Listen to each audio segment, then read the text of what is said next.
Hello everybody, myself Dr. Shivkumar Bisurapur, Associate Professor, Department of Education, Karnataka State, Akkamadevi Women's University, Vijaypura, Karnataka State.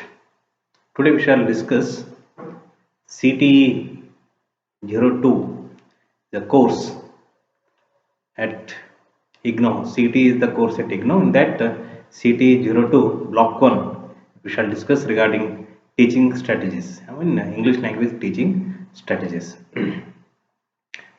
So language is neither static nor homogeneous. All languages show variation along different dimensions.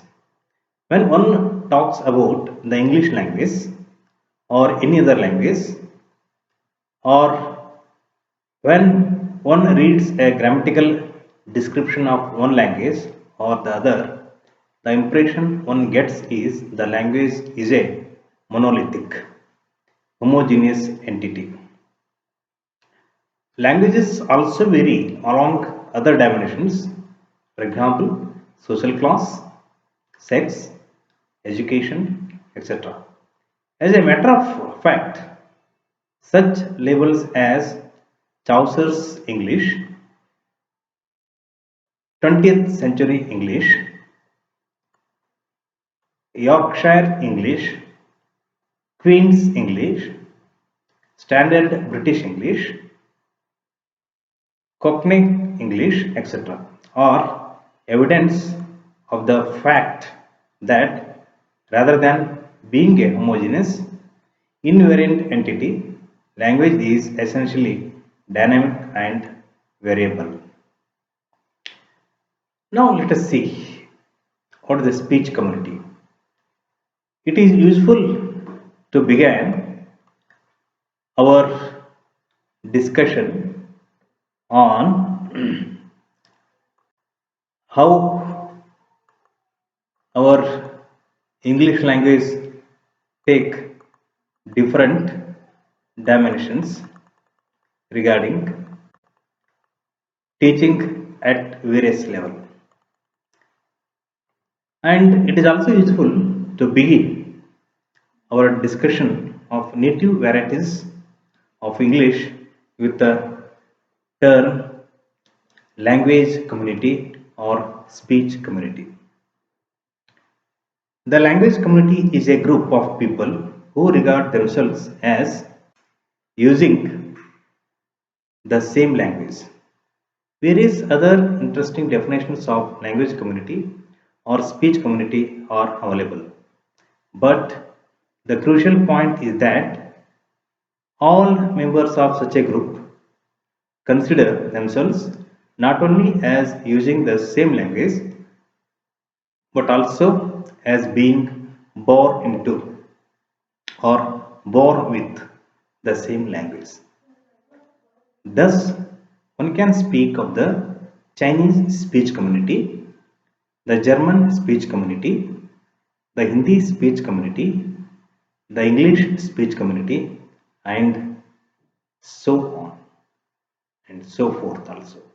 All members of such communities, irrespective of where they are, who they are, and what point of time they are located, identify and identity with a given language. The language is, as we know, native also in the sense that the person who identifies with it gets her or his first cognition of the word through this language, as he acquires it before any other language and continues to owe elegance to it. That is why it is also often called mother tongue or first language. Mother tongue or first language. As the language is identified within this manner is generally referred to as the native language. The language is native also in the sense that The person who identifies with it gets her or his first cognition of the world through this language, acquires it before any other language, and continues to owe allegiance to it. This is why it is also called mother tongue or first language. This I repeated because this is very important. The term native language has its counterpart in the term native land, which refers to the nation or country one identifies with. We shall have occasion to return to this term in a different uh, mode of our discussions as we proceed in this discussion or in the next studio also. So here it is very important that the native language is it means it is a native land, uh, a person who identifies with his place of location, place of location of the what is say the his residence or the where he born and brought up. Now, speech communities or language communities are not undifferentiated. Although members of such communities see themselves as belonging to and using the same language, these members are distributed across time and space. Thus, those who may be considered members of the English community or native speakers of English have to be located at along these two dimensions of time and space. It is customary to speak of Old English, Middle English, Modern English, and so on. Within Modern English, one can recognize differences between 20th century English, 18th century English, Elizabethan English, etc. They are all labels to refer to native language varieties across time. So, to make how English has evolved, let us see how this English has taken on origination and how the variation across space has happened, its varieties also. However, if one were to keep time constant and focus, say, on modern day English, one would find variation depending on where one is located in relation to space. All languages have regional varieties. It is customary to refer to such varieties as dialects or regional varieties. The English speech community is spread over a vast area, and members of this community show a marked difference in their language. The English used in Britain, for example, shows interesting patterns of variation as one moves from one region to other area to another. Thus, one gets such varieties as Southeast Midland dialect, South Central Midland dialect, Yorkshire dialect, and so on. Thus, what you call a boss in standard English is actually called a bus in Yorkshire English, with you being pronounced as you and not as is, roughly equal to I. The important thing to remember is that from among such regional varieties or dialects, so if say for example, uh, it depends upon where one is located in relation to space. That's we know. All languages have regional varieties. It is customary to refer to such varieties as we know the term dialects or regional varieties.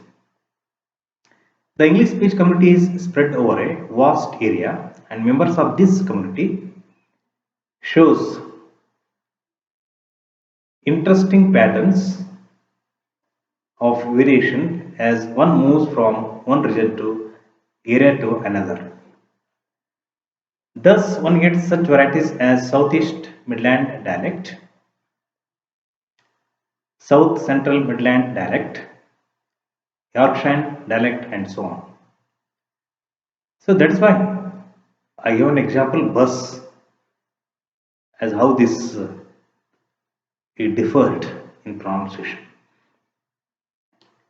In England, for example, the Southeast Midland dialect has come to be recognized as standard, while the other regional varieties continue to be referred to as dialects. Once a regional variety comes to be recognized as a standard, it receives institutional support. Example, education institutions teach it, propagate it, and promote it. The media use it, and most administrative agencies support and use it. It gains prestige and recognition and becomes synonymous with the national language. Thus, when we talk about English, especially British English, we generally have in mind standard British English. The standard form of standard variety forms the basis of all descriptions of the language. Another interesting dimension of the spatial distribution of native language is that often languages come to be associated with the political entities known as nations. Thus, the English language operating as a native language has come to be associated with national entities such as Australia, Canada, and the USA.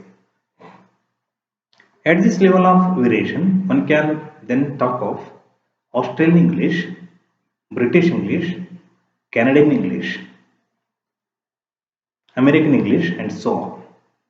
The interesting thing is that these different national varieties are all native varieties, and the different labels they carry are more indicative of different nationhoods rather than any substantial differences in form.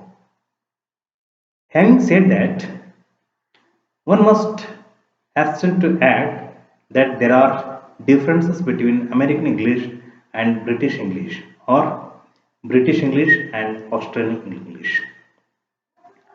But these differences are generally not taken note of.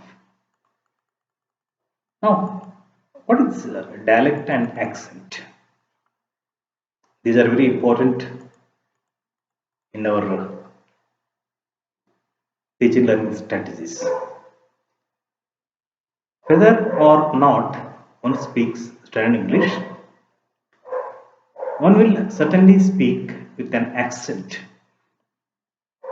It is wrong to believe that some people speak with an accent while others do not. The fact is that every language user speaks with an accent. It is a different matter that some speakers may have particularly strong or easily recognizable accents. Accent needs to be distinguished from dialect, which refers to features of grammar and vocabulary as well as to aspects of pronunciation. For example, the sentence "you don't know what you are talking about." It is very interesting. Will generally appear the same whether spoken with an American or a Scottish accent. Both speakers will be using standard English forms but have different pronunciations. However, the sentence a dinner can't with air having about has the same meaning as the first sentence but represents what a person who speaks a Scottish dialect of English might say.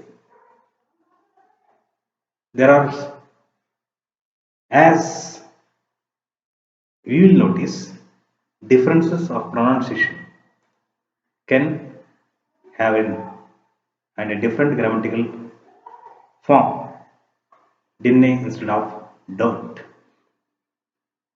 So, how this variation occurs? So, variation by social class. Let us see how this variation occurs by social class. This is what very interesting a teacher should know before teaching the English language. Native languages also vary according to social classes. While spatial distribution gives us different regional dialects, socio-economic differences lead to social dialects or sociolets. But you must have come across such descriptive labels as speech of the aristocracy, upper class speech, language of the man in the street, etc. What actually happens is that in any community or society where there are sharp class distinctions, language tends to reflect these distinctions. Present American society, for example, shows interesting differences between varieties used by the upper middle class and the lower working classes. In England, where class distinctions are more sharp than in the USA, the differences in societies in relation to socialites are more pronounced and more easily recognized. So this is about the dialects and accent. Now variation according to use. So far you came to know that native varieties in terms of the users of language and their location in time and space, as well as in the social structure. However, language also varies according to the uses to which it is put. This variation of language according to its function is called registral variation, and such varieties are known as registers.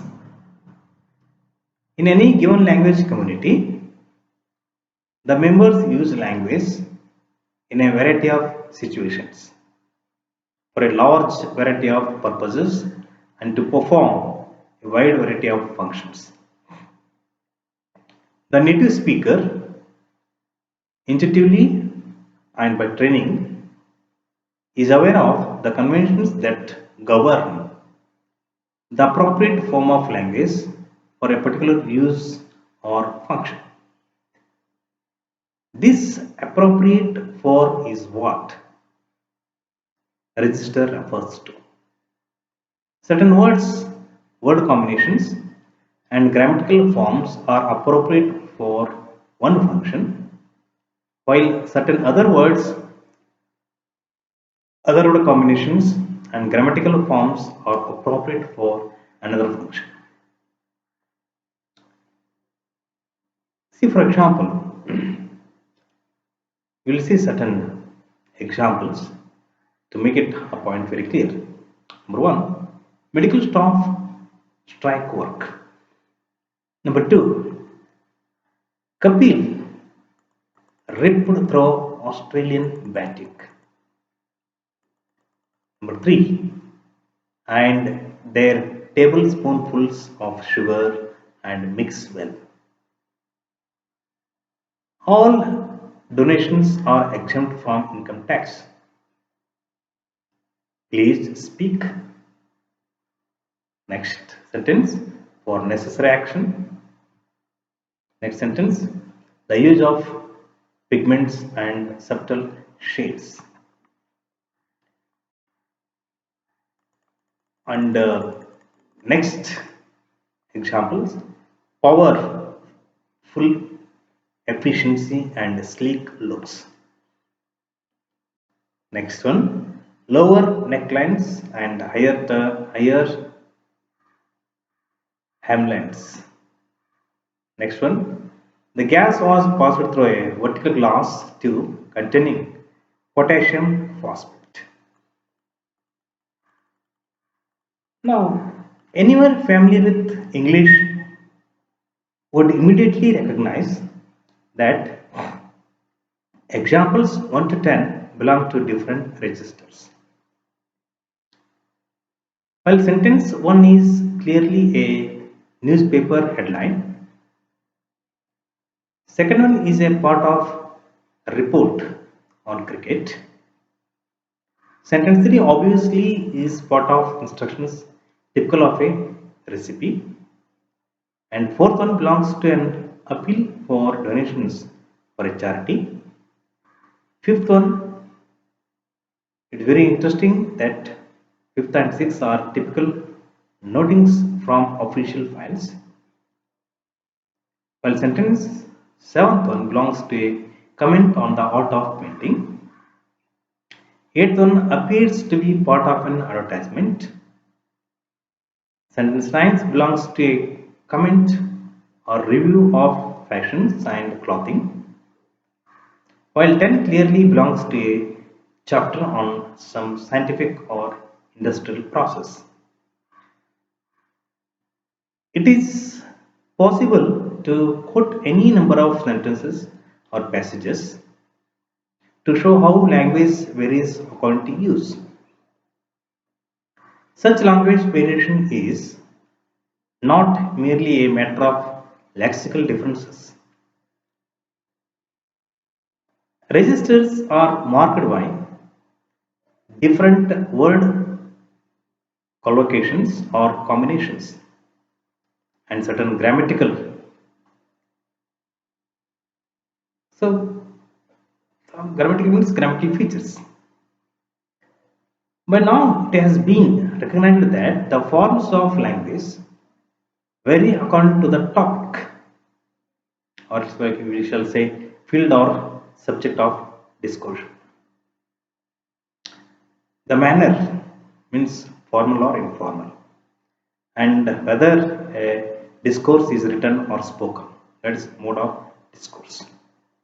These three determine variations in language by use, that is, they determine the different strategies, and these are called as the different registers also. Now let us see non-native varieties of English. So we have discussed the native varieties of English and brought in such terms as standard language, regional dialect, and social dialect, accent, and registers. If we move from the context in which English is used by a native community of speakers, for example, England, the USA, Canada, and Australia, one observes that English is widely used in different parts of the world where it is not a native language. As a matter of fact, if we look at English in the global perspective, we find that there are many times more non-native speakers or users of English than there are native speakers. One estimates that while there are 500 million native speakers of English, There are about 2 billion non-native speakers of English spread over different parts of the world. So that is Kachru in 1994. We reproduce all these forms of what do you say registers, dialects, accent, standard, non-standard. This we have produced. This we have practiced across the globe. So how this varieties gives us the non-nativeness. So please keep in mind non-nativeness. And we have taken an attempt to clarify that what we mean by native language or native speakers of a language. In contrast, the term non-native means the forms, uses and functions of English in those parts of the world where it is not the native language or first language or mother tongue of the people. The term non-native implies the presence of some other native language. A German user of English has the German language, or else we say uh, some varieties of German as is our native language. An African user of English has perhaps Swahili as his or her native language, just as an Indian user of English may have Hindi or Tamil or Bangla as his or her first or native language. One important implication of this is that these users of English already possess one native language which at least theoretically should be sufficient for them for all their communicative needs. English therefore continues for them an additional language. Now let us see the sounds, stress patterns and intonation patterns of the non-native speakers of first language are carried over into their English. This carryover is often referred to as transfer, and from the pedagogical point of view, this constitutes some kind of interference in the learning and use of native like English. This interference and transfer gives rise to various non-native varieties of English which are distinct from native varieties of English. Thus, one can talk about Japanese English, German English, Indian English, African English, etc. The phenomenon of transfer or interference can be viewed from another perspective also. The non-native learner or user of English can be seen as one who is trying to learn and approximate to standard British or standard American English. Since all these are variable in nature, the non-native speaker or learner of English never achieves total or complete approximations to native standards. So we can say non-native varieties can be viewed in terms of space as foreign varieties with features of the language of region they are used in, for example, German English, French English, Japanese English, etc., or in terms of approximation to native standards. The former variety would be characterized by limited vocabulary, limited grammatical structures, heavy or very prominent accent, and rather restricted functional uses. The latter, on the other hand, would be characterized by near native pronunciation, extensive vocabulary, control of most of the grammatical structures, and wide ranging functions. So now the thing is,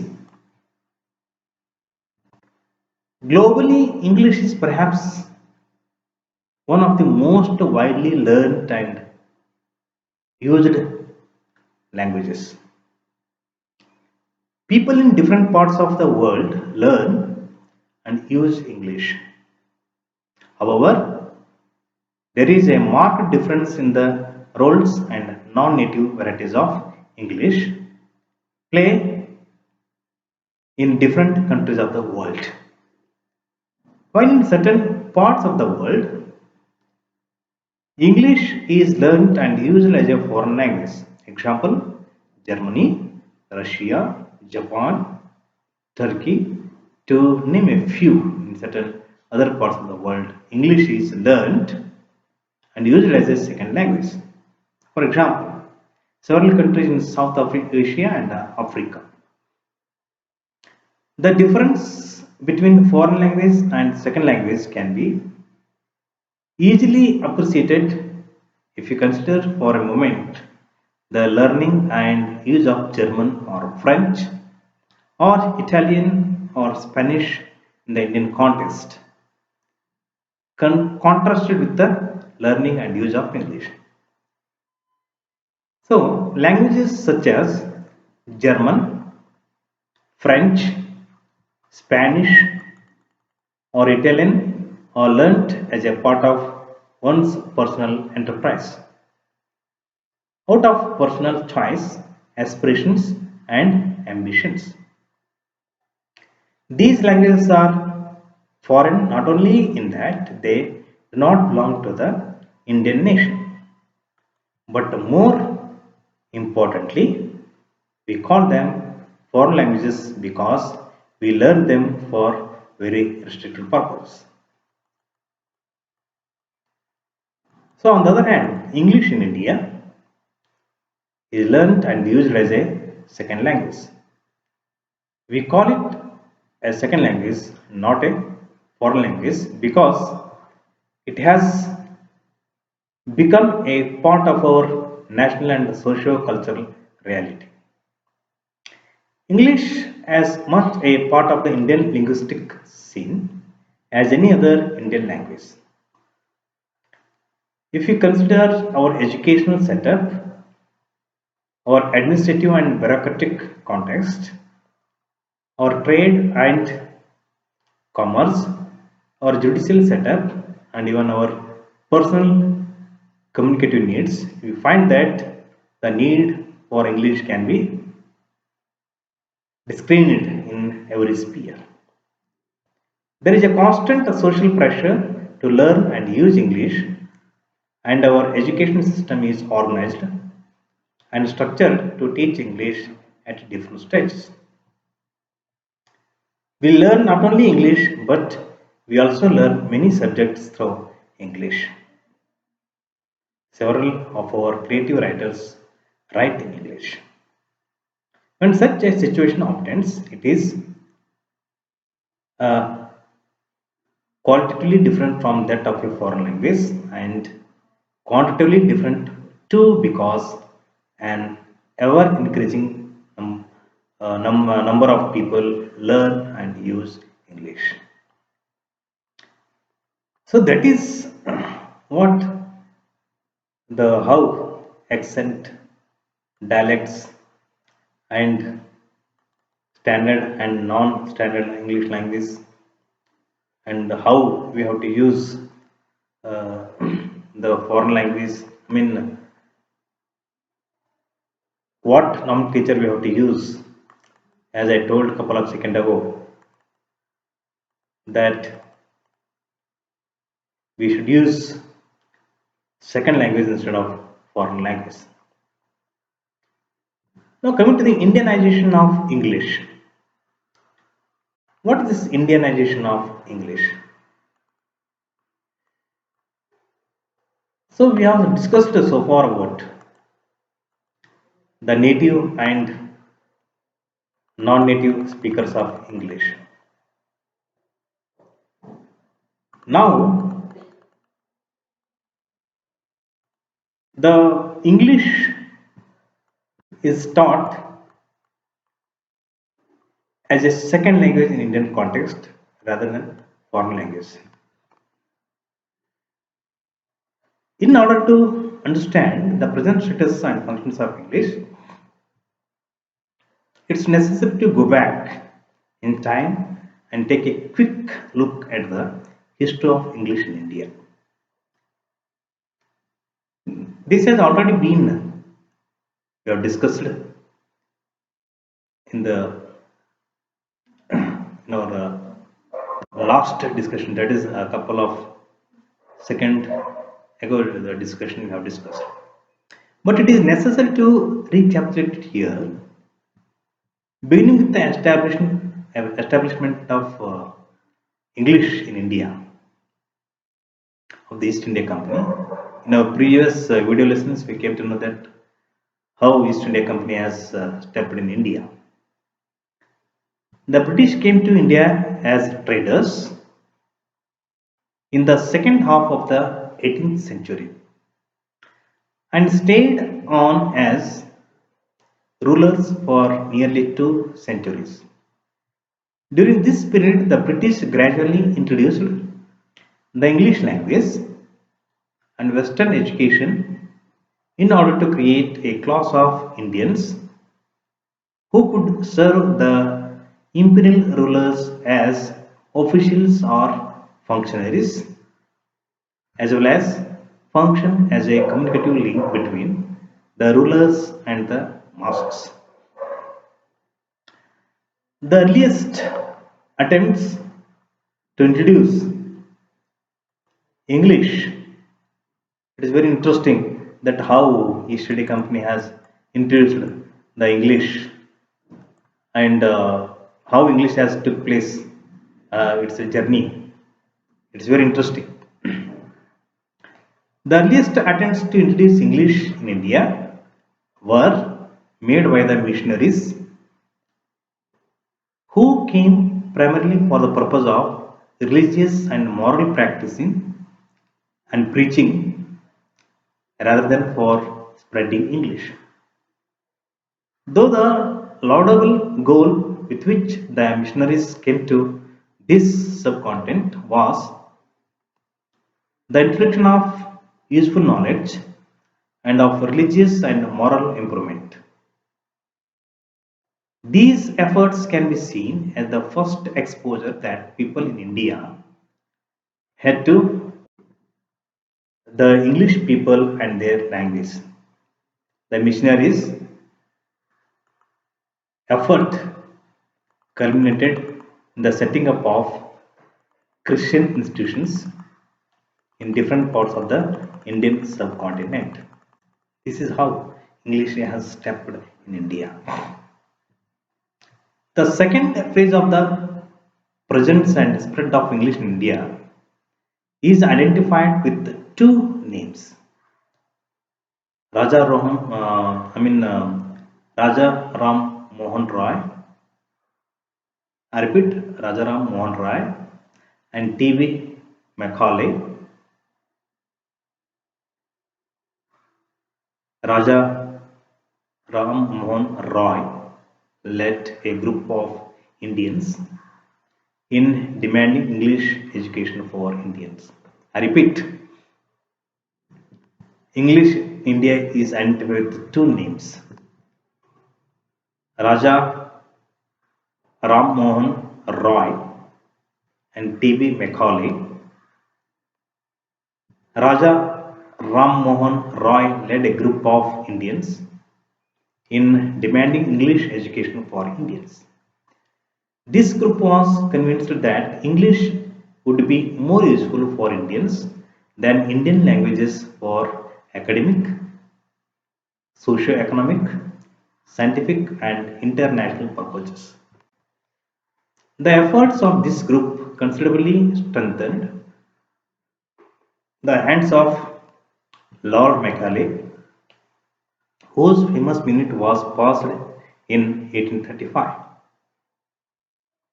The clearly stated aim of the minute was to form a clause who maybe interprets between us and the millions we govern, a class of persons, Indian in blood and color, but English in taste, in opinion, in morals and in intellect.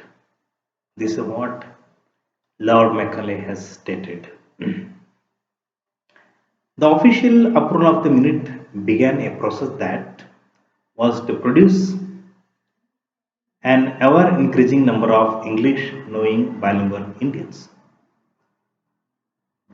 As English developed stronger roots in the educational system in India, the whole subcontinent witnessed more and more Indians being taken in by the lure of English, native Indian languages suffering a great setback in the process. The 20th century witnessed further strengthening of the roots of English in India as an influential English press grew. As Khajuraho states, after World War One, after First World War, there was a significant increase in educational institutions, and schools and colleges spread to the interior of India. This naturally helped in spreading bilingualism in India further among the middle and lower classes of Indian society.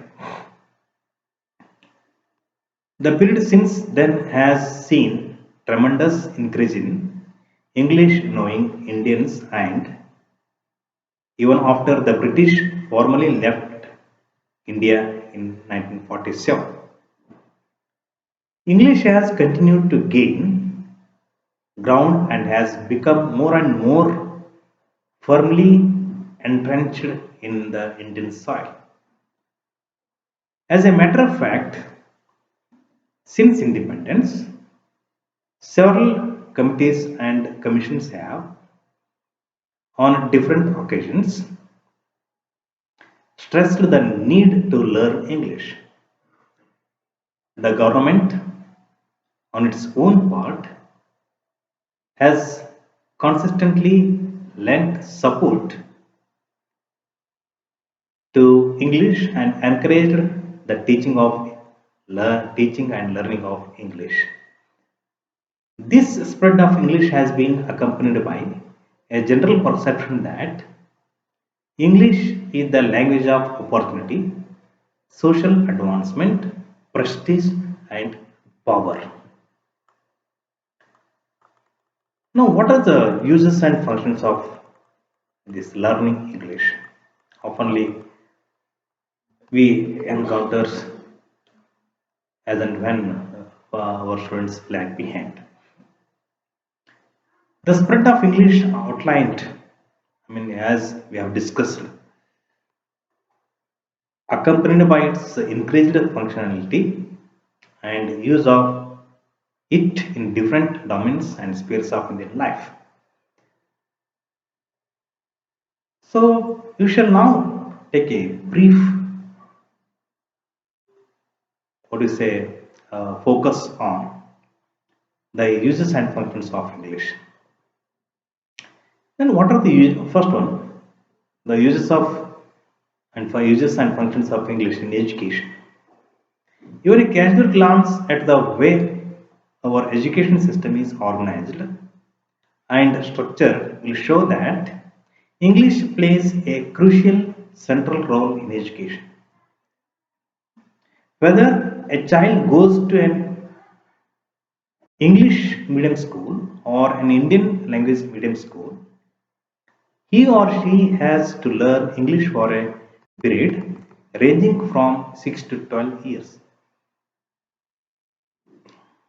The three language formula despite its uneven implementation in different parts of India, ensures that no student can pass out of school and go on to vocational or higher education without having learned English as a subject.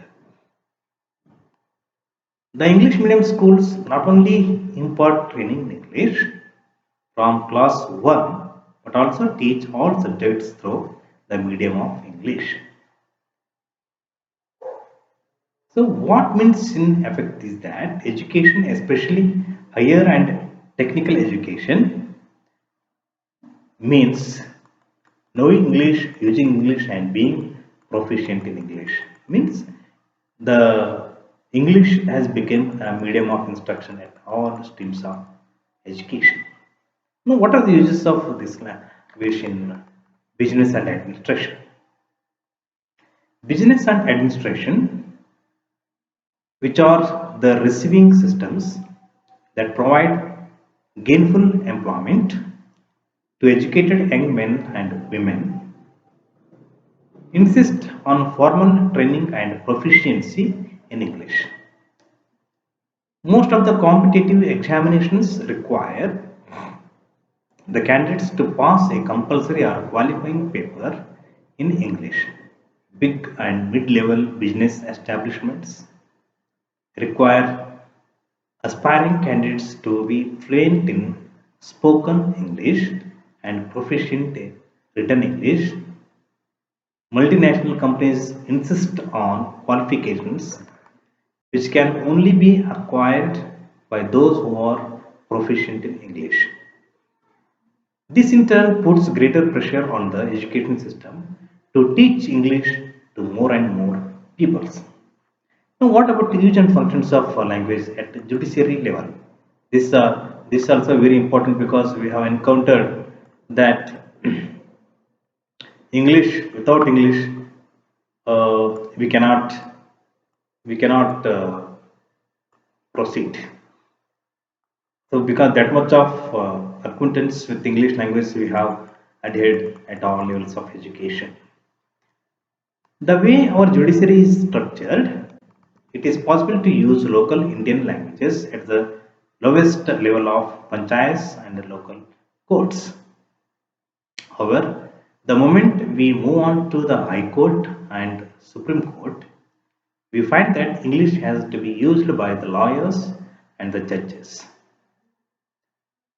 In the High Courts and Supreme Courts, all litigations are in English, all briefs are in English, representation and arguments are in English, and the judgments are in English. So, to this, one must add the fact that most law books and journals are available in English. Now, what are the uses and functions of English in media and publishing?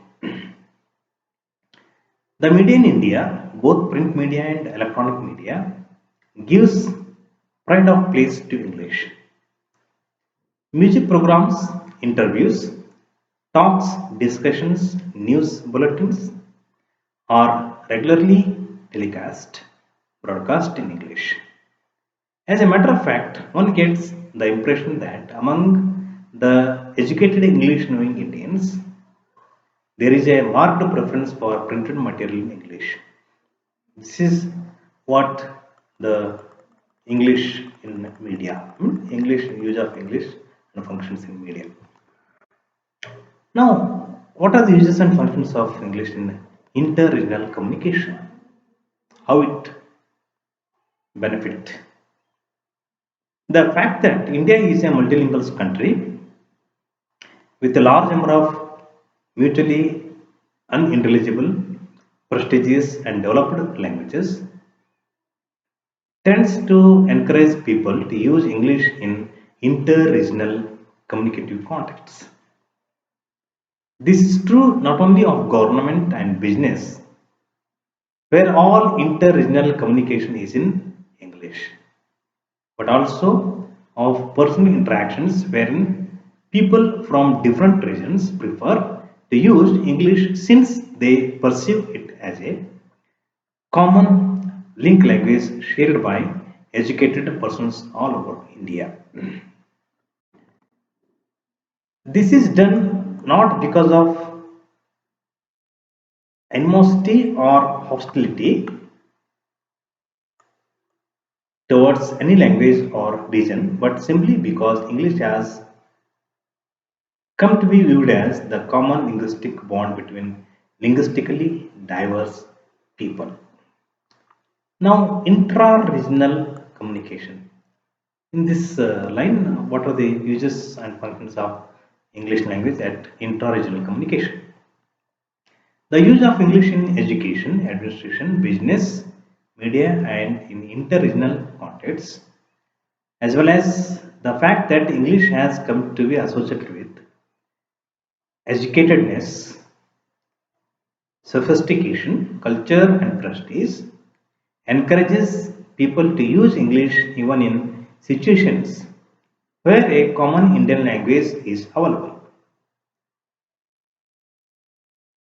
So, for approaching or negotiating with officials, businessmen, traders, and others, we often use English, not because we belong to different linguistic backgrounds, but because of other social and psychological reasons. So, this is what Indianization of English. So, uh, we came to know that how dialect and accent and Indianization, how the vowels, and we know that how the vowels stress pattern differ from region to region, uh, and how the English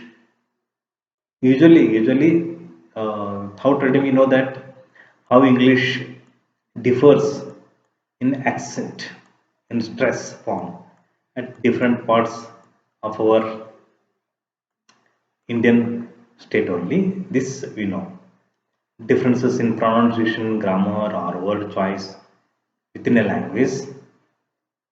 So, how this variation occurs and how the process of Indianization of English will perhaps help revise our attitude towards the so-called errors the students make in uh, speaking and writing. So, regarding Indianization of English, if you focus briefly, adaptations a language may undergo when it is used in a different cultural and social situations. English in India, for example, is said to have undergone a process of Indianization because changes have occurred in aspects of its phonology, vocabulary, grammar, etc.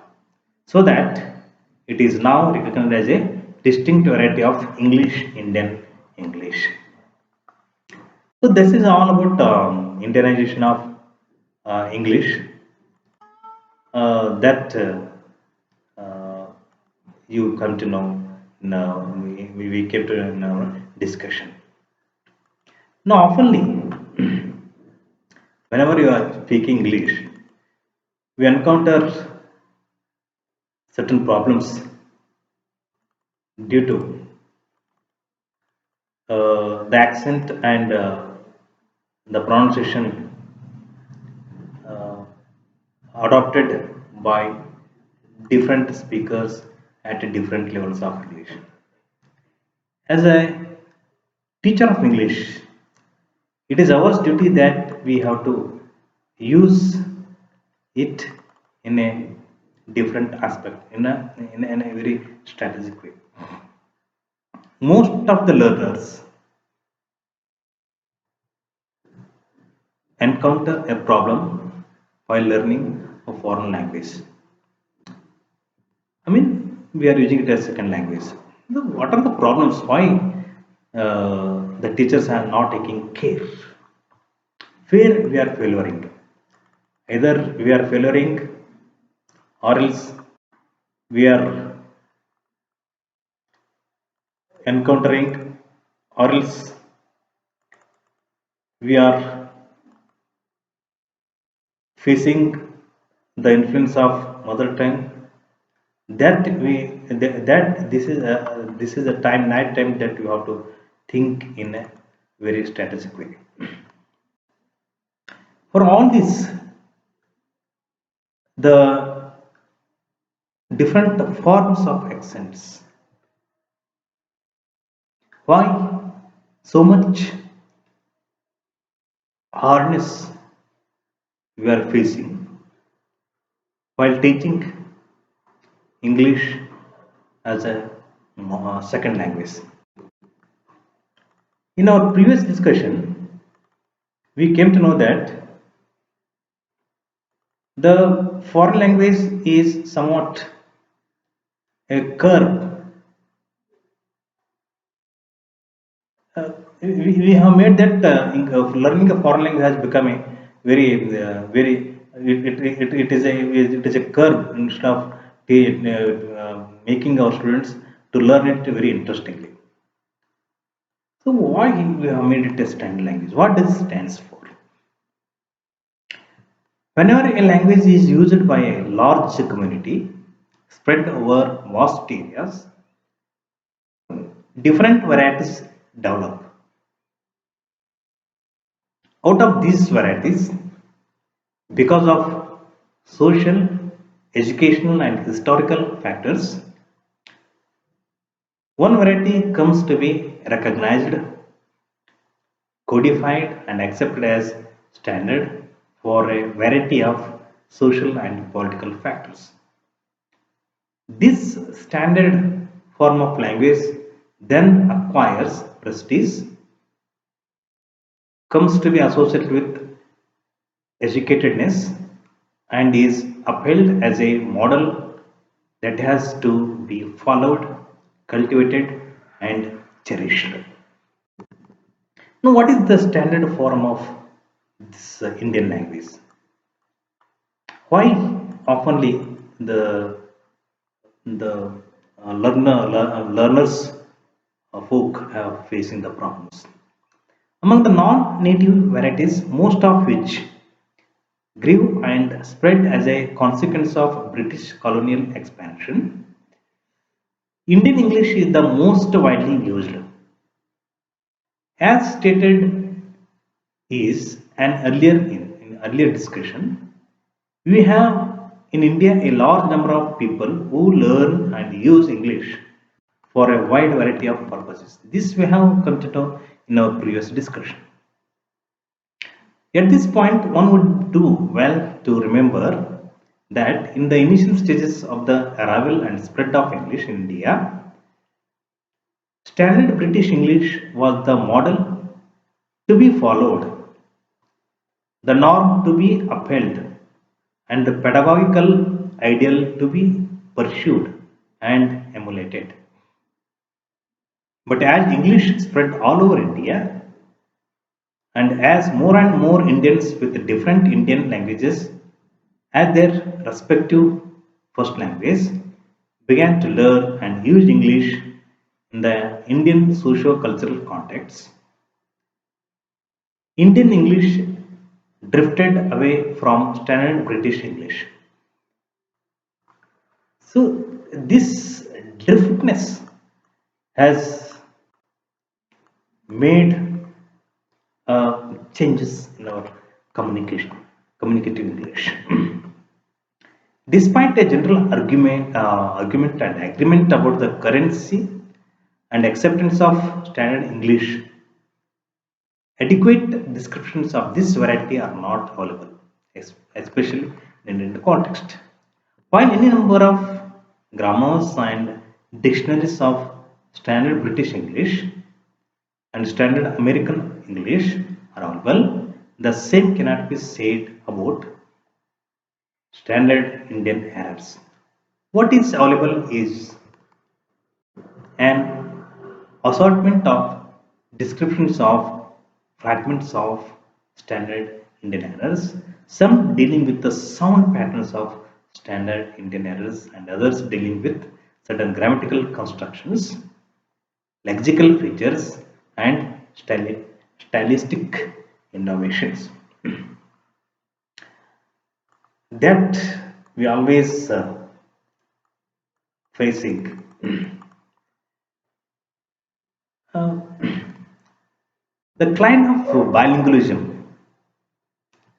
that Khachru refers here with three measuring points. That is, number one, 0 point is the button point on the axis but is not the end point at the bottom.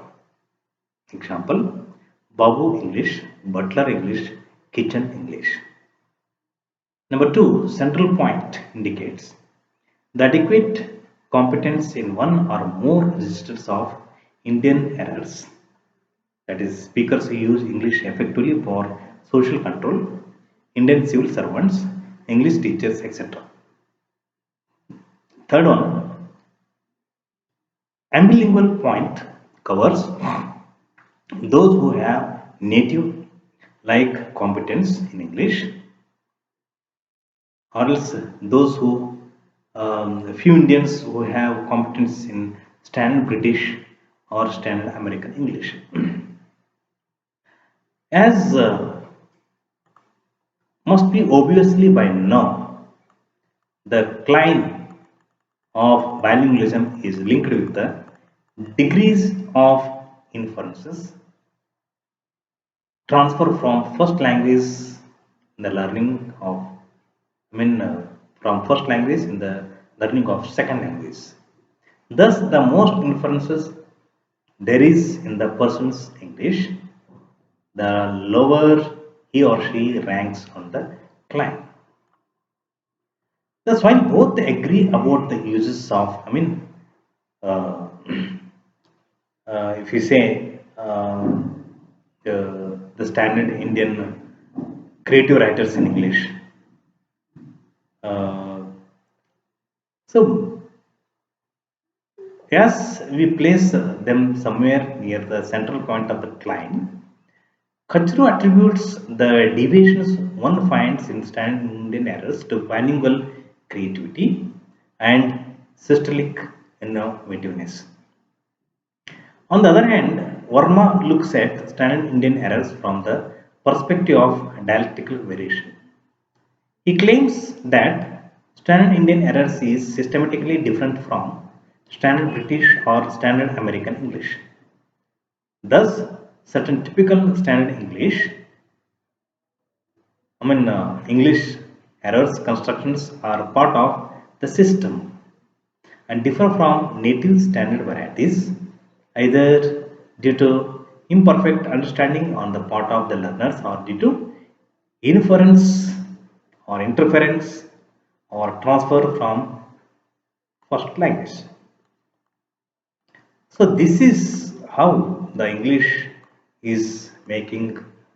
I mean, we have we are encountering the problems with the children's learning in English. Intelligibility is not a problem peculiar to Indian English only. Several non-native varieties of English have developed in the former British colonies of Asia and Africa, where English has come to be used as a second language. Like Indian English, these other varieties are also are characterized by deviations and differences from standard British English. While one may grant that, in some sense, the native speakers of a language own it and control its further structure and form by their own uses. There are instances where this control passes into the hand of the non-native users. Perhaps this process is just beginning in the case of English. Frequently, international conferences are held where the entire proceedings are conducted in English. These conferences often are attended only by a few native speakers of English, the majority of the scholars coming from non-native backgrounds. One also has to remember that the non-native English using world uses English a great deal for both written and oral communication at the regional level. Or, as a matter of fact, perhaps already an internationally acceptable and widely intelligible form of English is emerging that owes a great deal to the contribution made by non-native varieties, of which standard Indian hierarchy is one. So, English is taught but not caught. Since English, Indian English has to be understood throughout the country as well as globally, we give some insight into the question of intelligibility of Indian English, both in the Indian context and the larger global context. So, I repeat the term intelligibility means the degree to which a message can be understood. Sometimes we come across thesaurus, means a reference book in English in which lists of words with similar meaning are grouped together. That's what thesaurus. Ambilingual means a person who knows two languages equally well. Or else incipient bilingual means having a minimal control over the dialect language. This is about the the structure of English, and in that English and its varieties, and we come to know the dialect and standard and non-standard, native and non-native speakers. Hope you understood this CT02. That is the structure of English and how English has came to in India. So wear the mask and maintain the social distance. We will discuss the CT03, that is teaching strategies in the next class. So far we have discussed CT02, in that the structure of English we have discussed, and CT03, the teaching strategies of English language, we will discuss in the next video. So please keep on watching the video lessons my channel, and don't forget to subscribe it, and like it and comment on this whenever you read, whenever you listen to my video lesson. Thank you and all. Thank you.